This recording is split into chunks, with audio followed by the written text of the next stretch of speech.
Every time it snows, it's like someone's giving you a fresh canvas.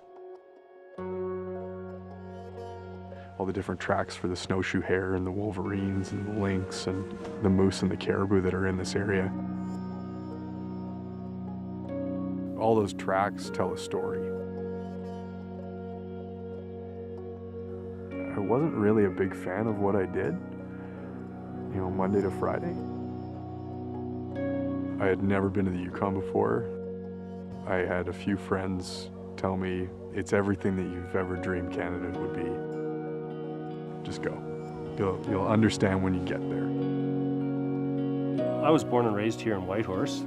It's not in me to be in an office. I'd feel boxed in.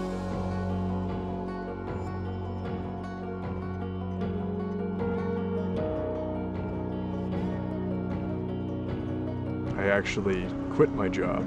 I got up here and realized that this is what we dream about as kids. It's actually really up here.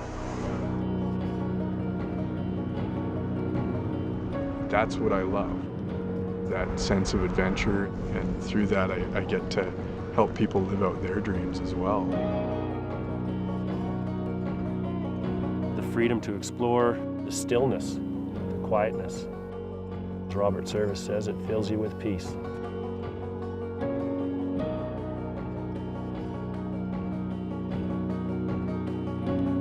The people that I'm with are always new, and that experience is always fresh for them, and that's what makes it so exciting for me as a guide, is that every time I get to go and look at one of these incredible viewpoints that we'll stop at,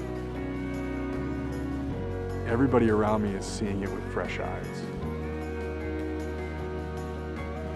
and is just absolutely stunned by the beauty that's around them. To me, it is still beautiful. You can go for miles and miles and miles and not see a soul, not a fence, not anything. The trees, animals, that's what you get. And if that's something that fills your heart, like it does mine, then the Yukon is a good place for you.